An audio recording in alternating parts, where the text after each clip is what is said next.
So my presentation, obviously, is about urban sprawling. So what is urban sprawling? Gross. No, to get that away. So in case you couldn't see, urban sprawling is the unplanned, uncontrolled expansion of urban cities or town areas. Basically things that require little amounts of land, taking up way more than they actually need to, and just generally being very, very inefficient. If you couldn't tell by that mess of a map that I quickly swiped by, Colombia is kind of an expert at this. So how far do you think it should take to walk to a grocery store? How about almost 2 miles? A brisk 40-minute walk. This is from my house, which I've done a very good job of crossing out my address. Please don't look too close.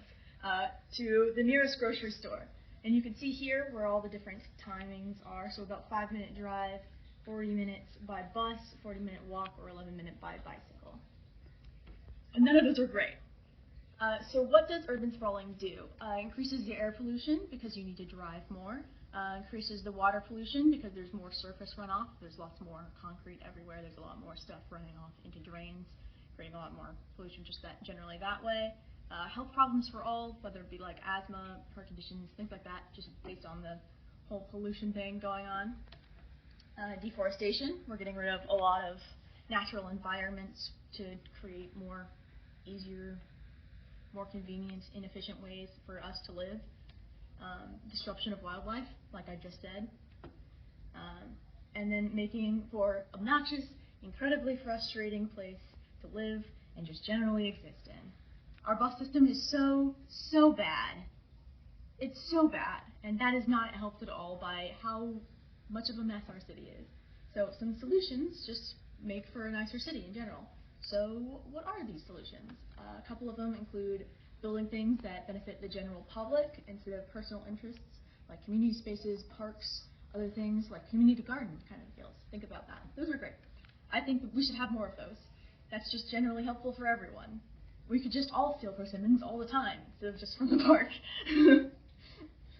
Designing with or around nature, planting more trees, things like that.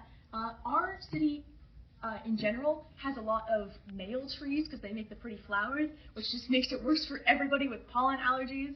So if we plant more like female trees, we get a lot more fruits, which is just, again, more helpful for everyone.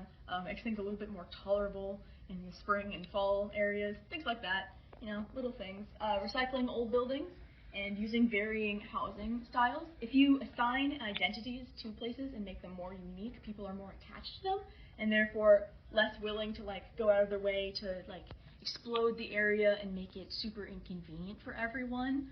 So if you assign more of an identity to a place, it builds more of a community, which makes it a lot better and easier for everyone. And there's also smaller backyards and larger porches, wasting less space. You don't really need to necessarily get rid of backyards. I would personally. I don't see the point in a backyard. And porches are fun to decorate. You can keep a garden on a porch. What do you really need a backyard for if there's parks within walking distance of your home? But sure, whatever. Some people are really attached to their backyards. You can keep parts of them. You don't need an acre for your backyard, though. You really don't. I'm just saying you really, truly don't. Unless you're a farmer, in which case that's not a backyard, that's your farm. And then also zoning laws. Different things that'll like reward or punish you based on what you're building for both builders, property owners, and things like that. There's also better city planning, etc. Different things. If you have like a general consensus or like guide that people should be following, and then like special rewards that they get for following those, people are more inclined to follow them. Or, you know, maybe they're really resistant to just extra taxes for being jerks. Something like that. Some problems, though, with keeping and having better, nicer towns and cities. Mostly it just boils down to capitalism. We build and sprawl like this because it's the most quick and easy way for us to make a quick buck, even though it ruins pretty much everything around us and makes our cities a lot worse for us to live in. That's just how it be, baby. It's also expensive to renovate things that already exist. So like changing our city in particular might be a little bit more difficult because of things that already exist and then having to move them around, like all those little tassels that you probably saw on our map earlier.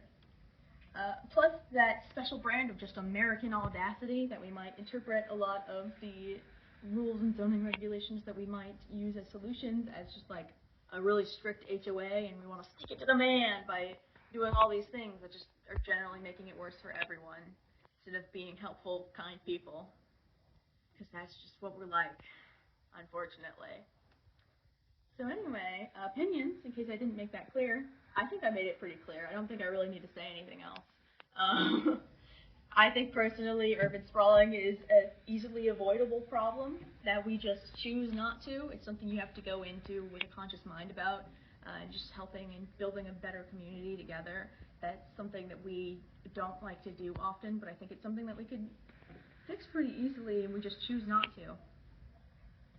So I guess that's about all I have to say extra for opinions. Yeah, that's about it. Bye.